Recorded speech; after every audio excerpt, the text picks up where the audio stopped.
قربان نہیں کر سکتے، اپنی تجارت کو قربان نہیں کر سکتے، اپنی دکانداری کو قربان نہیں کر سکتے، لیکن ایک طرف نبی ہے جو اللہ کے حکم پہ اپنے بیٹے کو ذبح کرنے کے لیے تیار ہو۔ قربانی کا سبب صرف یہ نہیں کہ ہم جانور کو ذبح کریں، گوشت فریزر میں بھر کے رکھ دیں اور پورا سال پورا مہینہ کھاتا رہے، یہ قربانی کا حکم نہیں ہے۔ قربانی کی حقیقت کیا ہے؟ صحابہ نے عرض کیا یا رسول اللہ صلی اللہ علیہ وسلم کہاں فی الاضاحی یا رسول اللہ، قربانی کیا ہے؟ قربانی کی حقیقت کیا ہے؟ قال سنت ابیکم، یہ تمہارے ابا جان حضرت ابراہیم علیہ السلام کی سنت ہے۔ قالوا فما لنا فیہا یا رسول اللہ، ہمارے لیے اس میں کیا حکم ہے؟ قال بکل اشارۃ حسنہ، اس کے ہر بار کے بدلے میں تمہارے لیے ایک نیکی ہے۔ قالوا فالصوف، قال بكل اشارۃ من الصوف حسنہ، اس کی خون کے ہر بات میں بڑی نیکی ہے۔ دوسری حدیث میں ہے نبی کریم صلی اللہ علیہ وسلم نے ارشاد فرمایا کہ قربانی کا جانور ہوتا ہے، اس کی ذبح کرنے کے وقت اس کا خون زمین پر گرنے سے پہلے قربانی کرنے والے کی مغفرت کر دی جاتی ہے۔ اور ایک اور حدیث میں ہے کہ قیامت والے دن جانوروں کو ان کے گھروں کے ساتھ، کھالوں کے ساتھ، ہڈیوں کے ساتھ آ کر ترازو میں رکھ دیا جائے گا، جس کی وجہ سے انسان کے اعمال کا پلڑا بھاری ہے۔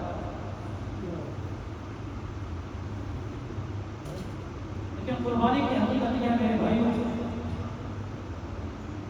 جانور ذبح کرنا کا سبق تو ہمیں یاد کیا، لیکن جو اصل سبق دیا ہے وہ بھول گئے۔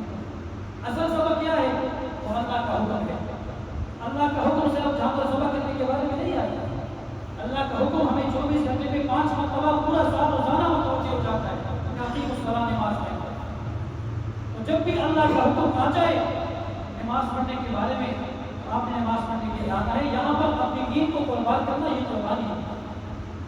اپنی خواہش کو مار دینا، حرام توڑ دینا یہ قربانی ہے۔ اپنی دکانداری کو چھوڑ کر نماز پڑھنے آنا یہ کیا قربانی ہے۔ اپنی مال و اولاد کو چھوڑ کر مسجد کے لیے آنا یہ قربانی ہے۔ اپنی اگر کہیں پر حرام مال کمائی کے لیے مل رہا ہے، حرام کمائی کو چھوڑنا یہ قربانی ہے۔ اگر کہیں پر زنا کا موقع مل رہا ہے، زنا کو چھوڑنا یہ قربانی ہے۔ کہیں پر بدنصیبی کا موقع مل رہا ہے، بدنصیبی کو چھوڑ دینا یہ قربانی ہے۔ یہ بھی قربانی کا سبب بن رہا ہے کہ پورا سال میں اپنے ہر کام کو، اپنی جان کو، اپنے مال کو اللہ کے حکم کے سپرد کرتے رہے، قربانی کا سبب۔ تو آیا پورا سال ہم اس کا اہتمام کریں گے کہ نہیں کریں گے؟ نیت کر لیں انشاءاللہ تعالیٰ کہ جس طرح آج ہمارے لیے اللہ کا حکم آیا جانور ذبح کرنے کا، ہم نے اللہ کے راستے میں جانور ذبح کرنے کے لیے تیار ہو گئے۔ جب اللہ کا حکم پورا سال میں 5 وقت کی نماز کے لیے آتا ہے، ہم نے مسجد میں آنا ہے کہ نہیں آنا؟ کوشش کریں گے کہ نہیں کریں گے؟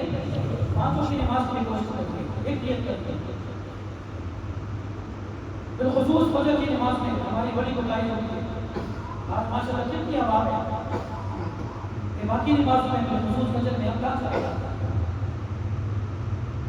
من ترک الصلاۃ متعمدا فقد کفر، جس نے جان بوجھ کر نماز چھوڑی تحقیق اس نے کفر کیا۔